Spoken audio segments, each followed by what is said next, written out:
بسم اللہ الرحمن الرحیم۔ آپ سب کا بہت شکریہ کہ آپ تشریف لائے۔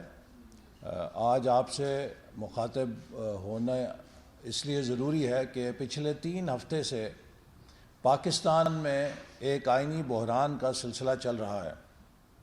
آپ کو معلوم ہے کہ جب حکومت کے خلاف تحریک عدم اعتماد پیش ہوئی تو عمران خان صاحب پوری قوم کے سامنے ہاتھ اٹھا کے کہتے تھے کہ میں اللہ تعالیٰ سے دعا کرتا تھا کہ یہ میرے خلاف تحریک عدم اعتماد پیش کریں، اور جب تحریک عدم اعتماد پیش ہوئی تو انہوں نے کہا کہ اب یہ میرے نشانے پر آ گئے ہیں، میرے جال میں پھنس گئے ہیں، اور میں 1 گیند سے 3 وکٹیں لوں گا۔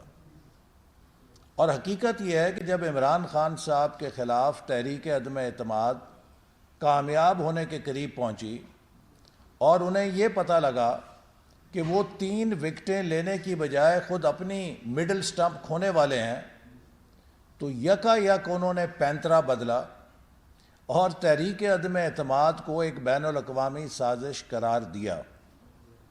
میں سمجھتا ہوں کہ پاکستان کا کوئی سیاستدان آج تک اقتدار کھونے کے بعد اس قدر بچگانہ حرکتوں کا مرتکب نہیں ہوا جتنی بچگانہ حرکتیں عمران نیازی صاحب اور ان کا ٹولہ کر رہا ہے۔ آج پاکستان کو پوری دنیا کے سامنے ایک تماشا بنایا ہوا ہے کہ ایک شخص جو سابق وزیر اعظم ہو یا وزارت عظمیٰ کے عہدے پہ 4.25 سال بیٹھا رہا ہو، وہ اپنے ملک کے خلاف، اس کے مفادات کے خلاف، اس کی خارجہ پالیسی کے خلاف اس قدر بے رحم اور غیر ذمہ دار ہو کے کھیل سکتا ہے۔ صرف اپنی سیاست کو بچانے کے لیے اور اپنی انا کی تسکین کے لیے اسے یہ لحاظ نہیں کہ پاکستان کا آئین کیا ہے، اسے یہ لحاظ نہیں کہ پاکستان کے ادارے کیا ہیں، اسے یہ لحاظ نہیں کہ پاکستان کی خود مختاری کیا ہے، اسے یہ لحاظ نہیں کہ پاکستانی ریاست کے کلیدی مفادات کیا ہیں۔ وہ ایک ریکلیس ڈرائیور کی طرح، جیسے کہ کوئی نشے میں ریکلیس ڈرائیونگ کرتا ہے، جیسے کوئی غیر ذمہ دارانہ ڈرائیونگ کے نتیجے میں کبھی ایک چیز کو گاڑی مارتا ہے، کبھی دوسری کو مارتا ہے، کبھی تیسری کو مارتا ہے، ایک نشہ آور ڈرائیور کی طرح عمران خان بھی اپنے سیاست کی گاڑی کبھی آئین سے ٹکراتے ہیں، کبھی قومی اداروں سے ٹکراتے ہیں، کبھی پاکستان کے کلیدی مفادات سے ٹکراتے ہیں، کبھی پاکستان کی خارجہ پالیسی کو نشانے پہ لیتے ہیں، اور کبھی ملک کی داخلی سلامتی اور استحکام کو نشانے پہ لیتے ہیں۔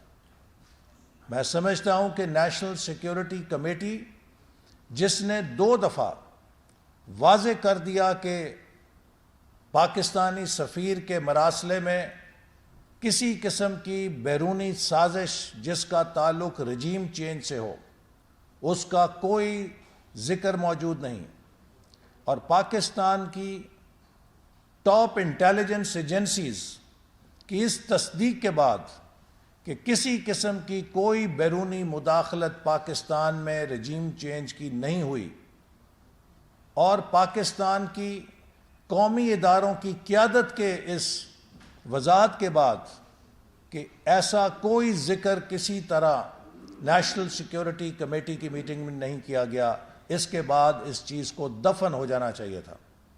لیکن عمران خان صرف اپنی ناکام سیاست کو زندہ رکھنے کے لیے وہ مسلسل پاکستان کے مفادات سے کھیل رہا ہے۔ میں یہ بات کئی دفعہ کہہ چکا ہوں کہ پاکستان نے اگر خود مختاری کو بچانا ہے، دفاع کرنا ہے، اگر پاکستان نے دنیا کے سامنے ایک مضبوط ملک بننا ہے، تو اس کی پہلی شرط مضبوط معیشت ہے۔ Strong economy is strong Pakistan, اور اسٹرانگ اکانومی تب ہوگی جب پاکستان دنیا کی معیشت کے ساتھ جڑے گا، پاکستان دنیا کی معیشت سے کٹ کر مضبوط معیشت نہیں بن سکتا. ہمیں فورن ڈائریکٹ انویسٹمنٹ چاہیے. ہمیں اپنی مصنوعات کے لیے بین الاقوامی منڈیاں چاہیے. ہم نے پاکستان کو نہ کیوبا بنانا ہے، نہ ہم نے پاکستان کو شمالی کوریا بنانا ہے. ہم نے پاکستان کو ملیشیا، ترکی، ساؤتھ کوریا، چائنا، ان کی طرز کے اوپر ترقی دینی ہے. اس کی معیشت کو مضبوط کرنا ہے. پاکستان کی معیشت کے لیے 4 مضبوط خارجی ستون ہیں جن کے ذریعے پاکستان مستقبل میں تیزی کے ساتھ ترقی کر سکتا ہے. پہلا ستون چین ہے، جس کی سرمایہ کاری کے بغیر معاشی طور پر تیز رفتار ترقی نہیں کر سکتے. چین نے سی پیک کا منصوبہ ہمیں دیا. عمران حکومت نے سی پیک کے منصوبے کو تار تار کر کے رکھ دیا. ہمارے 3 سالوں میں 29 ارب ڈالر کے منصوبے مٹیریلائز ہوئے. عمران خان کے 3.25 سالوں میں $1 کا نیا منصوبہ نہیں آیا. چین کو بیہودہ قسم کے کرپشن کے الزامات لگائے گئے. چین کو ناراض کیا گیا یہ کہہ کر کہ اس نے مہنگے قرضے ہمیں دے دیے ہیں. لہٰذا پاکستان کا پہلا خارجی ستون معیشت کا چین، اس کو ناراض کر کے ایک طرف ہمارے تعلقات میں سرد مہری پیدا کر دی گئی. پاکستان کے دوسرا ستون یورپین یونین ہے، جہاں نہ صرف پاکستانی تارکین وطن بھی بستے ہیں بلکہ اس نے GSP+ ہمیں دے رکھا ہے. اور یہی عمران نیازی جب فرانسیسی سفیر کو نکالنے کی بات تھی، جب نبی کریم صلی اللہ علیہ وسلم کی حرمت اور ناموس کا سوال تھا، تو قوم کو یہ بھاشن دے رہا تھا کہ ہمارے قومی مفادات میں نہیں ہے کہ ہم یورپین یونین سے تعلقات کو بگاڑیں. اور جب اپنی سیاست کی باری آئی تو ایک دم یورپین یونین سے تعلقات کو بھی چھکا لگا دیا اور جلسے کے اندر ان کو للکارے مارنے شروع کر دیے اور مولا جٹ کی سیاست شروع کر دی. ہمارا تیسرا ستون معاشی میدان میں خارجی امریکہ ہے، جو ہماری مصنوعات اور برآمدات کی بہت بڑی منڈی ہے اور دنیا کی سب سے بڑی تجارتی منڈی ہے، جس کو چین بھی ناراض نہیں کرتا. امریکہ اور چین کے سرد جنگ کا جب ماحول ہو تب بھی چین کے صدر نے کبھی امریکہ کے حوالے سے غیر ذمہ دارانہ بیان نہیں دیا ہے. ہمیں امریکہ کی تجارتی منڈیوں تک بھی جانا ہے. ہم نے امریکہ سے ٹیکنالوجی بھی لینی ہے اور ہم نے ہزاروں پاکستانی اسکالرز کو امریکہ کی ٹاپ یونیورسٹیز سے ٹریننگ بھی کرانی ہے اور PhD بھی کرانی ہے. دنیا میں ہر ترقی کرنے والے ملک نے ہزاروں کی تعداد میں، چاہے وہ چین تھا، چاہے وہ ساؤتھ کوریا تھا، چاہے وہ جاپان تھا، چاہے وہ ملیشیا تھا، چاہے وہ ترکی تھا، کسی ملک کو آپ دیکھیں انہوں نے ہزاروں کی تعداد میں امریکہ کی یونیورسٹیوں سے اپنی ہیومن ریسورس تیار کی، اس نے واپس آ کے اس ملک کو کھڑا کیا. تو لہٰذا یہ تیسرا ستون ہے جس کی ہمیں ضرورت ہے. اور چوتھا ستون ہمارے خلیجی ممالک ہیں، جو برادر اسلامی ممالک ہیں، جن کی ہمیں ہمیشہ جن کا تعاون ہمیں حاصل رہا ہے. وہاں پاکستانی کام کرتے ہیں، 25-30 لاکھ پاکستانیوں کا گھر ہے، اور سعودی عرب جیسا ملک ہمیشہ پاکستان کے ساتھ آڑے وقت میں کھڑا ہوا ہے. عمران نیازی نے خلیجی ممالک سے بھی ہمارے تعلقات کی، جسے کہتے ہیں کہ انہیں ستیہ ناش کر دیا. جب آپ ان ملکوں کے سربراہوں کے تحفوں کو بازاروں میں بیچیں گے، جنہوں نے آپ کو اپنا بھائی بنا کے ایسے تحفے دیے ہوں کہ جو ایک اپنے لیے لیا ہو اور دوسرا اپنے بھائی کے لیے لیا ہو، تو جب یہ پتہ لگے کہ وہ بھائی صاحب نے تو مارکیٹ میں آپ کا تحفہ بیچ دیا ہے، تو ان ملکوں پہ کیا گزرتی ہوگی؟ پاکستان کا کیا امیج رہ گیا ہے؟ اور آج عمران نیازی صاحب کہتے ہیں میرا تحفہ میری مرضی۔ عمران نیازی صاحب وہ تحفے پاکستان کی مملکت کے سربراہ کو ملے تھے، وہ تحفے 22 کروڑ لوگوں کی امانت تھے۔ ایسے تحفے تو لوگ نسل در نسل اپنے خاندان میں رکھتے ہیں تاکہ پتہ ہو کہ اس ملک سے ہمیں عزت ملی تھی یا اس نے ہمیں یہ عزت سے نوازا تھا۔ آپ نے ہر چیز کو بازاری بنا دیا، قوم کی عزت کو بھی بازاری کر دیا کہ جا کے مارکیٹ میں بیچ دیا۔ تو آج پاکستان کی کیا ڈگنیٹی آپ نے چھوڑی ہے؟ تو اس لیے ایک ایسا شخص جس نے پاکستان کے ہر معاشی مفاد کو زد ماری ہے، یہ کسی ملک دشمن کے ایجنڈے پہ چل رہا ہے کہ پاکستان کو ہر دوست یا ہر اس طاقت سے جو پاکستان کی ترقی کے لیے ضروری ہے لڑا دو اور پاکستان کو مزید تنہا کرو، اور ملک کے اندر ایک انتشار پیدا کر دو، کانسٹیٹیوشنل انارکی پیدا کر دو، سیاسی انارکی پیدا کر دو، معاشرتی انارکی پیدا کر دو۔ آج آپ پاکستان میں جس طرز عمل کا مظاہرہ کر رہے ہیں، جب قومی اسمبلی میں آپ کے خلاف تحریک پیش ہوئی تو آپ نے ڈپٹی اسپیکر سے آئین شکنی کرائی اور اس کو آپ نے گلیمرائز کیا کہ یہ بڑا بہادر آدمی ہے، اس نے آئین توڑا ہے۔ آپ جلسوں میں اپنے اسپیکر اور ڈپٹی اسپیکر جنہوں نے آئین توڑا ہے انہیں ہیرو بناتے ہیں۔ وہ ہیرو نہیں ہے، وہ پاکستان کے آئین کے مجرم ہیں، اور ان کے خلاف انشاءاللہ تعالی آئین شکنی پر کارروائی ہوگی۔ ہم کسی کو اجازت نہیں دیں گے، ہم نے حلف اٹھا رکھا ہے، اور عمران نیازی صاحب آپ نے بھی حلف اٹھایا تھا پاکستان کے آئین کی حفاظت کرنے کے لیے۔ یہ بچوں کا کھیل نہیں ہوتا ہے، ایک ایٹمی طاقت ہے، ایک ریاست ہے، اس کا ایک نظام ہے۔ آپ اس کو ایک بنانا ریپبلک بنانا چاہتے ہیں، آپ کو ایسا نہیں کرنے دیا جائے گا۔ پھر جب پاکستان کی سپریم کورٹ آپ کی اس آئین شکنی کو کالعدم قرار دیتی ہے تو آپ کی توپوں کا رخ عدالتوں پہ ہو جاتا ہے۔ آپ جلسوں میں کھڑے ہو کر کہتے ہیں کہ رات کے 12 بجے کیوں عدالت لگی؟ عمران نیازی صاحب، اگر اس ملک میں آپ نے آئین توڑا تھا تو عدالت رات 12 بجے نہ لکھتی تو عدالت آئین شکنی کے مرتکب ہوتی، چونکہ عدالت نے آئین کے گارڈین ہونے کا حلف اٹھا رکھا ہے۔ سپریم کورٹ نے اپنی ڈیوٹی ادا کی، چونکہ اس کی ڈیوٹی ہے کہ جب وہ آئین شکنی دیکھے تو اس کا نوٹس لے اور آئین شکنی کو وہ کالعدم قرار دے۔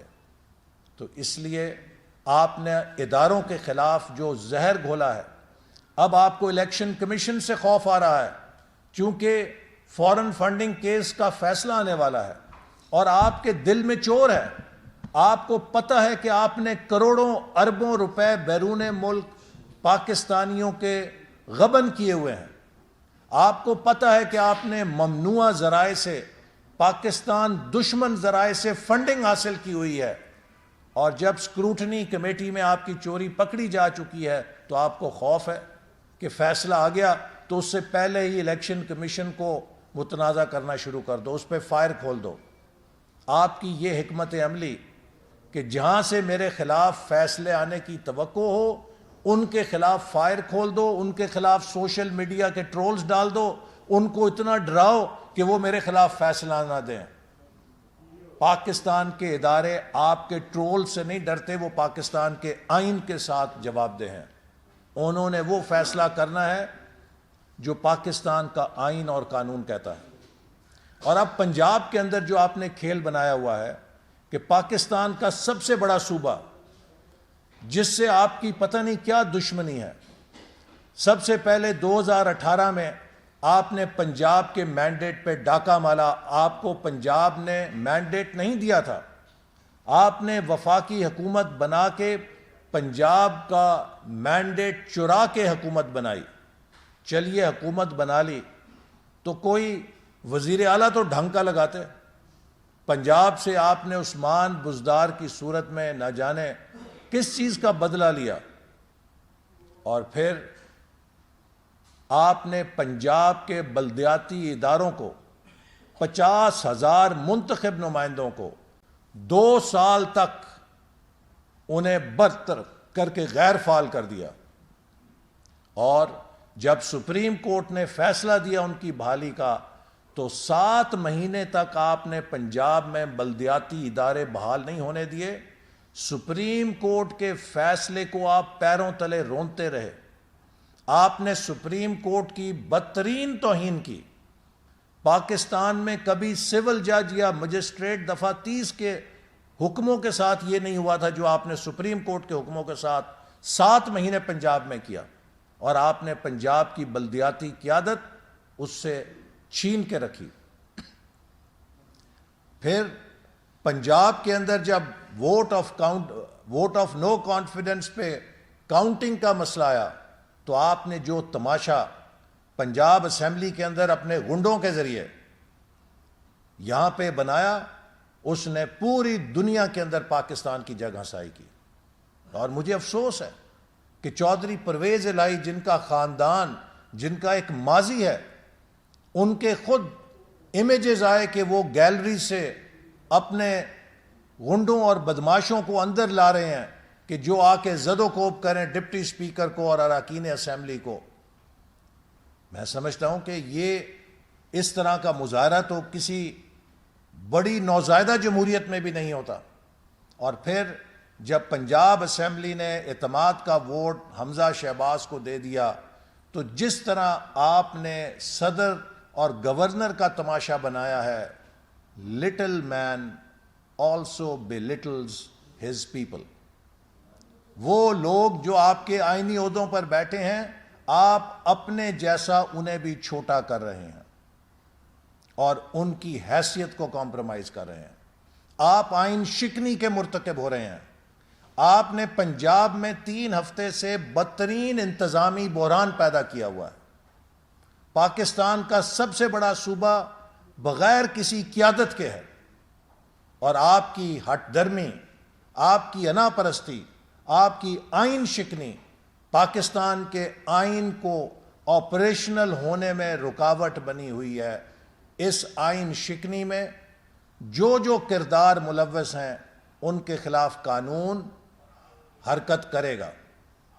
میں سمجھتا ہوں کہ اب وقت آ گیا ہے کہ ہم پاکستان کو اس رونا وائرس سے پاک کریں۔ کرونا وائرس نے تو بڑا نقصان کیا، لیکن یہ جو آپ نے رونا دھونا ڈالا ہوا ہے اور جو آپ کی رونا وائرس ہر جگہ موجود ہے کہ ہر جگہ رو رو کے آپ قوم کو ہلکان کرنا چاہتے ہیں، تباہ کرنا چاہتے ہیں، آپ کا رونا وائرس جو ہے اب وہ پاکستان کا راستہ نہیں روک سکتا۔ پاکستان انشاءاللہ آگے بڑھے گا۔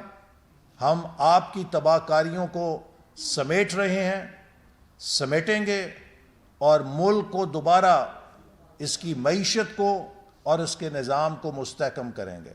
آپ نے سی پیک کو تباہ کیا، اور اس کے اندر میں صرف ایک قوم کے ساتھ بات شیئر کرنا چاہتا ہوں کہ 9 صنعتی زون 2020 تک تیار ہونے تھے، جن میں $40 ارب کی چائنا سے پرائیویٹ انویسٹمنٹ آنی تھی۔ اور میں نے جو بریفنگ لی تو پتہ چلا کہ جناب پہلا صنعتی زون 2024 میں، دوسرا 2025 میں، اور تیسرا 2027 میں تیار ہوگا۔ آپ مجھے بتائیں، دنیا کا کوئی سرمایہ کار 7 سال انتظار کرتا ہے کہ یہ نالائق اور نااہل حکومت جو ہے 7 سال کی دیر سے صنعتی زون بنائے گی اور ہم اپنا پیسہ 7 سال روک کے رکھیں اور ہم وہاں جا کے سرمایہ کاری کریں گے؟ وہ تو منٹوں سیکنڈوں میں، اگر آپ کی کمٹمنٹ پوری نہیں ہے، وہ پیسہ ویتنام چلا جائے گا، کمبوڈیا چلا جائے گا، بنگلہ دیش چلا جائے گا، ایتھیوپیا چلا جائے گا۔ 7 سال کی تاخیر، اور ان 9 میں سے 5 صنعتی زون ایسے ہیں جن میں کام ہی نہیں شروع ہوا ابھی تک۔ آپ اندازہ فرمائیے، یہ ہے وہ نالائکی، یہ وہ نااہلی جس کی آج پاکستان سزا پا رہا ہے۔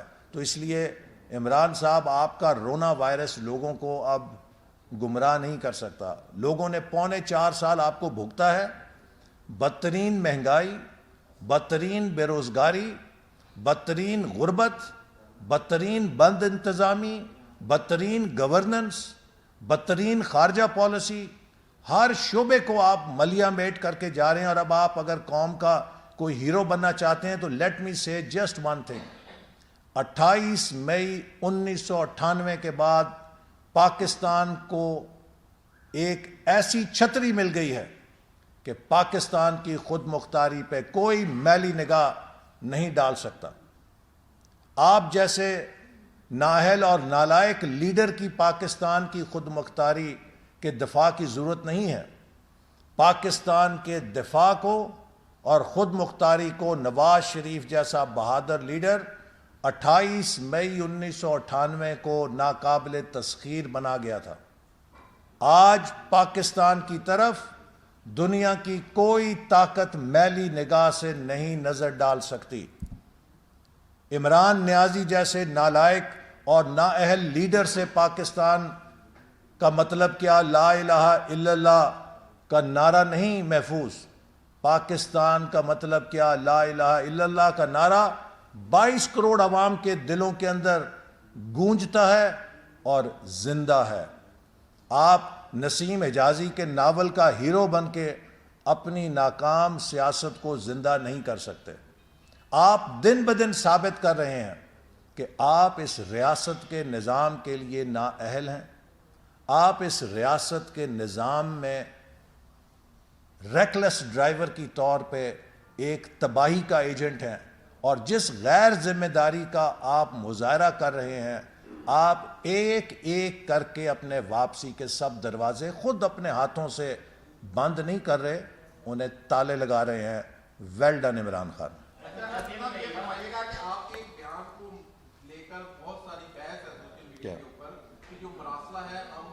جی دیکھیے، یہ ہمیشہ ٹویسٹ کرتے ہیں. میں نے انٹرویو میں یہ کہا تھا اگر کسی مراسلے کے اندر کسی دوسرے ملک کے کورٹس ہوں، اگر میرے بارے میں آپ اپنے خط کے اندر کوئی بات ایز اے کورٹ منسوب کریں گے تو جب تک آپ مجھ سے وہ کنفرم نہیں کرتے آپ یک طرفہ طور پہ وہ کورٹ نشر نہیں کر سکتے.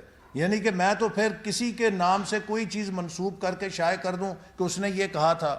ہمیشہ منٹس جو ہیں، minutes of the meeting are agreed by both parties. میں نے یہ بات کہی تھی کہ اگر جو بات سفیر کی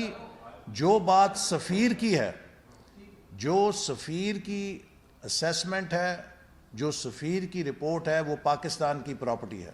لیکن اگر ہم مراسلے میں کسی کے کوٹس لے کر آتے ہیں تو جب تک وہ، جس طرح آپ انٹرویو دیتے ہیں تو انٹرویو میں جب آپ صحافی ہیں نا، آپ سے بہتر کون جانتا ہے، جب کوئی بھی انٹرویور کسی کا کوٹ استعمال کرتا ہے تو وہ اسے بھیج کے کنفرم کرتا ہے کہ جناب میں یہ کوٹ کرنے لگا ہوں، آپ کی اجازت ہے. تو یہ ایک دنیا بھر کا سٹینڈرڈ پروسیجر ہے کہ جب آپ کسی کا کوٹ استعمال کریں گے تو آپ کو اس سے اس کی منظوری لینی پڑتی ہے. لیکن اگر آپ اپنا تجزیہ کریں گے، آپ کی رپورٹ ہے، اس کے لیے کسی کی ضرورت نہیں ہے.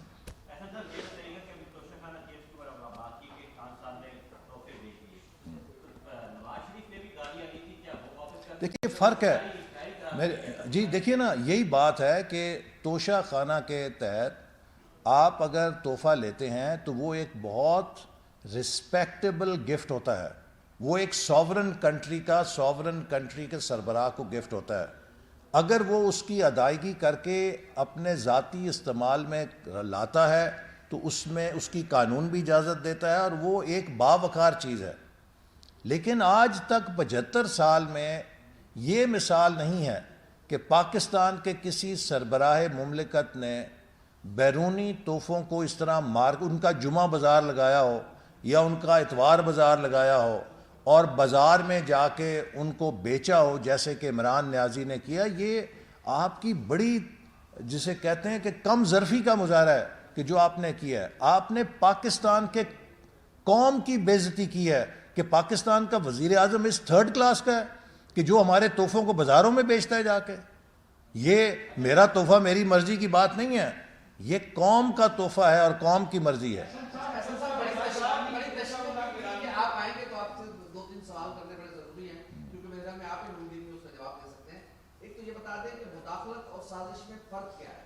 دوسرا یہ بتائیں کہ آپ نے وہ لیٹر پڑھا ہے، کیا اس میں تحریک عدم اعتماد کا ذکر ہے جی یا نہیں؟ دیکھیے، مداخلت اور سازش کا فرق یہ ہے کہ جب ہم بھارت میں مسلمانوں کے اوپر ظلم پر بیان جاری کرتے ہیں تو بھارت کی حکومت اسے اندرونی معاملے میں مداخلت قرار دیتی ہے. ہم کسی خارجہ پالیسی پہ جہاں ہمارا اختلاف ہوتا ہے، ہم اگر بھارت کے کشمیر کے اقدام پر احتجاج کرتے ہیں تو بھارت اسے اپنے معاملات میں مداخلت قرار دیتا ہے. اسی طرح پاکستان کے انسانی حقوق کے بارے میں جب کوئی بین الاقوامی رپورٹ جاری ہوتی ہے تو ہم اسے اندرونی معاملات میں مداخلت قرار دیتے ہیں. سازش یہ ہوتی ہے کہ جب آپ کوئی ایسا عمل کریں کہ جس سے اس ملک کے اندر یا تخریب کاری کریں یا اس ملک کی حکومت کا تختہ الٹانے کے لیے کوئی آپریشن کریں، کوئی کارروائی کریں. جب اس ملک کے خلاف آپ کوئی کارروائی کر رہے ہیں، اس ملک کے امن کے خلاف، اس ملک کے نظام کے خلاف، وہ سازش ہوگی. تو جو کسی ملک کا جی نہیں، ضروری تو نہیں ہے کہ آپ حملہ کریں. آپ بالواسطہ بھی تو جو وار ہے، ہائبریڈ وار ہے، اسی طرح ہی آپ لڑتے ہیں نا، کہ آپ اس ملک کے اندر اس ملک کا امن خراب کرتے ہیں، آپ اس ملک کی معیشت کو خراب کرتے ہیں. تو سازش یہ ہے کہ آپ کی معیشت پہ کوئی بالواسطہ حملہ کرے، آپ کی سیاست پہ کوئی بالواسطہ حملہ کرے، آپ کے امن کے اوپر کوئی بالواسطہ عمل کرے.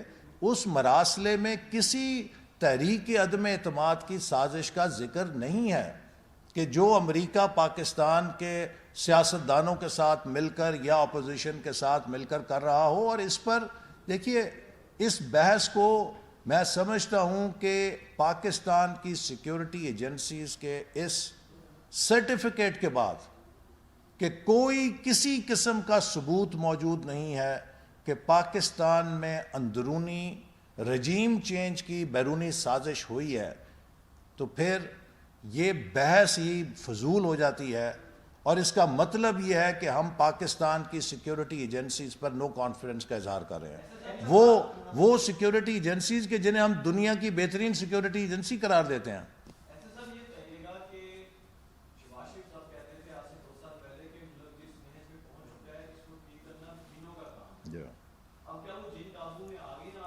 جی دیکھیے، اس ملک کو ٹھیک کرنے کے لیے جو پاکستان سپیڈ جناب شہباز شریف صاحب کی قیادت میں ہم سب نے اختیار کی ہے، اس کا آپ اندازہ اسی سے کر لیں کہ روز کی جو نیند کی اوسط ہے تقریباً 4 گھنٹے چل رہی ہے. ہم سب لگے ہوئے ہیں، دونوں اپنے سرے جلا کے کوشش کر رہے ہیں کہ ملک کے جو مسائل ہیں ان کو قابو میں لے کر آیا جائے. آپ دیکھیے نا کہ کس ڈٹائی کے ساتھ یہ بات کرتے ہیں کہ اس وقت تقریباً 5,500 میگا واٹ جدید ترین آپ کے پاور پروجیکٹ اس لیے بند پڑے ہیں کہ گیس نہیں ہے ہمارے پاس. گیس کس نے لے کر آنی تھی؟ پچھلی حکومت نے لے کر آنی تھی نا. اور آپ حیران رہیں گے کہ سستے ترین ہمیں قطر سے کانٹریکٹ مل رہے تھے، وہ ہم سے کانٹریکٹ کرنا چاہتے تھے کہ جو پہلے کانٹریکٹ سے بھی مزید سستا کرنا چاہتے تھے وہ، لیکن اس حکومت نے اس کو انکار کیا اور سپاٹ مارکیٹ سے آج ہمیں $30 کا وہ کارگو خریدنا پڑا ہے 3 گنا قیمت پہ. جو قطر ہمیں پرائس آفر کر رہا تھا تقریباً اس سے 3 گنا مہنگا کارگو آج ہمیں خریدنا پڑ رہا ہے، کیونکہ پچھلی حکومت کرپشن اور نااہلی کے ذریعے ان معاہدوں کو نہیں اس نے ہونے دیا جس سے پاکستان کو ملینز آف ڈالرز کا فائدہ ہونا تھا. جی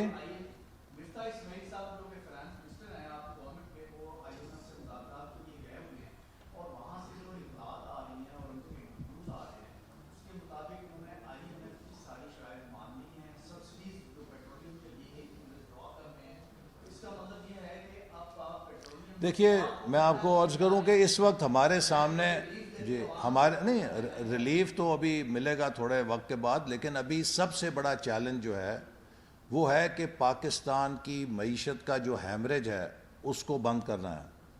جیسے آپ ایک مریض کو کوئی ایکسیڈنٹ کر کے گاڑی کا ٹکر مار کے لہو لہان کر کے سڑک پہ پھینک جائے تو سب سے پہلے آپ کا کیا فرض ہوتا ہے؟ آپ اسے ایمرجنسی میں لے کے جاتے ہیں، اس کی بلیڈنگ بند کرتے ہیں تاکہ اس کی زندگی بچائی جا سکے، اس کو تھوڑی ایمرجنسی ڈریسنگ کرتے ہیں، اس کے بعد آپ اسے آپریشن تھیٹر میں جا کے اس کی سرجری کر کے اس کو بحال کرتے ہیں، پھر مثال دوں گا کہ عمران صاحب جو کہتے ہیں کہ ہم نے جو قیمت گھٹائی پیٹرول اور ڈیزل کی اور اس کے عوض ہمارے پاس وسائل پیدا ہوئے تھے، اگر ان کے وسائل تھے تو ہمیں 60 ارب روپے کی اب آ کے سبسڈی کیوں دینی پڑی اپریل کے مہینے میں؟ جو انہوں نے قیمت گھٹائی تھی پیٹرول اور ڈیزل کی، اس کی 60 ارب روپے کی سبسڈی اب ہم نے آ کے ادا کی ہے، ہمیں تو وہ وسائل نہیں نظر آئے۔ اور اگر آپ یہ 60 ارب روپے کو اسی طرح چالو رکھیں، اگر تیل کی قیمت نیچے نہیں آتی تو یہ سال میں تقریباً آپ اندازہ کر لیجئے کہ 700 ارب سے اوپر چلا جاتا ہے ایک سال میں۔ پورے پاکستان کی حکومت کو چلانے کا خرچہ 550 ارب روپے ہے۔ اور آپ کو یہ بھی یاد ہوگا کہ جب عمران خان نے یہ قیمتیں گھٹائی تھیں تو شاہد خاقان عباسی صاحب نے پریس کانفرنس کر کے کہا تھا کہ یہ صرف اپنی سیاست کے لیے بغیر وسائل کے قیمت گھٹا رہا ہے، جس کا خسارہ پاکستان کی معیشت کو پورا کرنے کے لیے وسائل نہیں ہے، یہ صرف چیپ پبلسٹی کے لیے اس وقت یہ قیمت کم کر رہا ہے۔ ہاں، اگر آپ کے پاس وسائل ہوتے، آپ نے ٹیکس ریونیو میں اضافہ کیا ہوتا، آپ کی یہ پسلی ہوتی کہ آپ یہ ایبزارب کر لیں گے تو بسم اللہ۔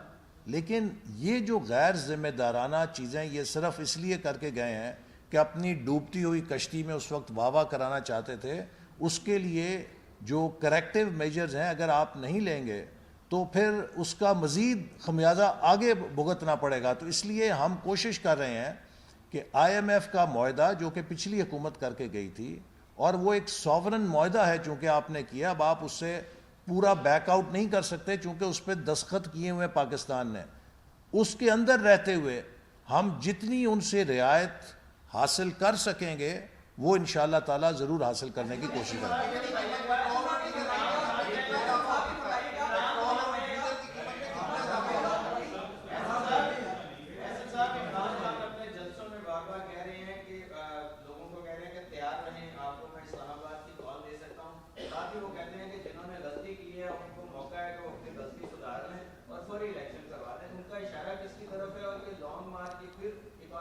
دیکھیں نا، یہ تو آپ عمران خان صاحب سے پوچھیں کہ وہ کس سے مخاطب ہیں، کس نے غلطی کی ہے۔ ہمت کریں نا، کپتان بڑا بہادر ہے، امریکہ کو للکار مار رہا ہے، تو پھر ان کا نام بھی لے دے کہ جن سے غلطی ہوئی ہے، ادھر کیوں بہام اختیار کر لیتا ہے؟ جب اتنا بہادر ہے کپتان ڈر گئے اصل میں۔ اور اسی طرح اسلام آباد آنے سے کوئی خطرہ نہیں ہے۔ عمران نیازی کو 2 کام آتے ہیں، ایک چندہ مانگنا، دنیا کے ہر کام کے اندر یہ چندے کا کھاتا کھول لیتا ہے، وہ پکار مہم ہو، وہ ڈیم فنڈ ہو، وہ پتہ نہیں ریاست مدینہ کا کیمپین ہو، وہ اب نامنظور کیمپین ہو، اس نے ہر کھاتے میں چندہ لوگوں سے اکٹھا کرنا ہوتا ہے اور اس کا انجام آپ فورن فنڈنگ میں دیکھ چکے ہیں۔ دوسرا کام اسے آتا ہے سڑکیں ناپنا، تو ہم نے 2000 کلومیٹر کی موٹر ویز بنا دی ہیں، اور بڑی خوشی ہوگی عمران خان صاحب پاکستان کی سڑکیں ناپیں، جلسے کریں، لانگ مارچ کریں اور دھرنے دیں، پہلے بھی یہی کام کرتے تھے، یہی کریں۔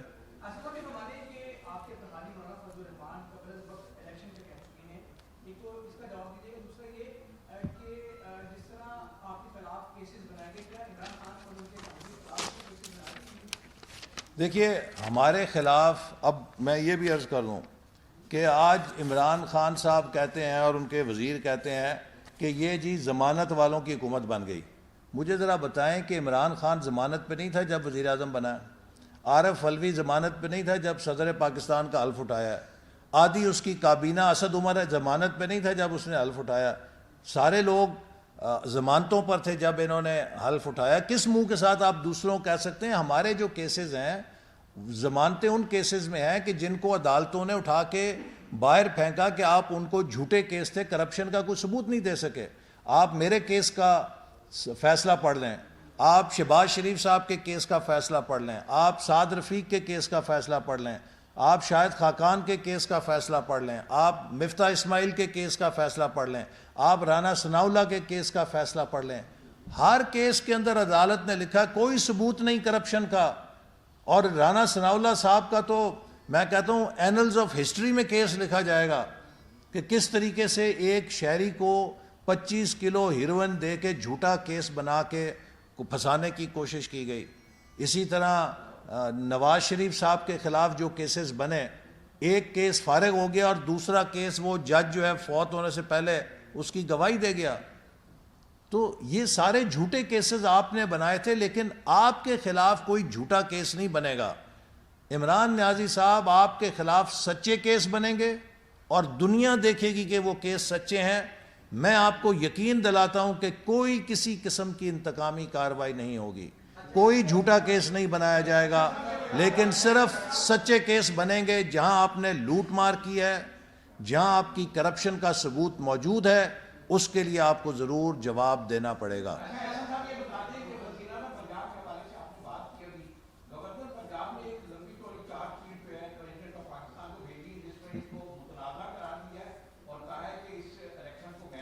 میں نے آپ سے پھر کہا نا، چھوٹا آدمی اپنے لوگوں کو بھی چھوٹا بناتا ہے. جتنا چھوٹا عمران نیازی کا ظرف ہے، وہ ان لوگوں کو جنہوں نے آئین پاکستان کے تحت یہ حلف اٹھا رکھا ہے کہ میں کسی ذاتی عصبیت کو یا ذاتی پسند ناپسند کو اپنے عہدے کو ڈسچارج کرنے کے اندر حائل نہیں ہونے دوں گا، ان کو سیاسی بنیادوں کے اوپر اپنے سرکاری فرائض کی ادائیگی سے روک رہا ہے. ہمیں 2018 میں کتنا اعتراض تھا عمران کے انتخاب پہ، لیکن ممنون حسین صاحب نے عمران خان سے بھی حلف لیا اور اس کی کابینہ سے بھی حلف لیا. یہ ہوتی ہے ظرف کی بات، اور اللہ تعالیٰ ظرف ہر کسی کو عطا نہیں کرتا. اسی لیے کہتے ہیں کہ دشمن تو سب کے ہوتے ہیں، دعا یہ کرنی چاہیے کہ اللہ تعالیٰ آپ کو ظرف والا دشمن دے.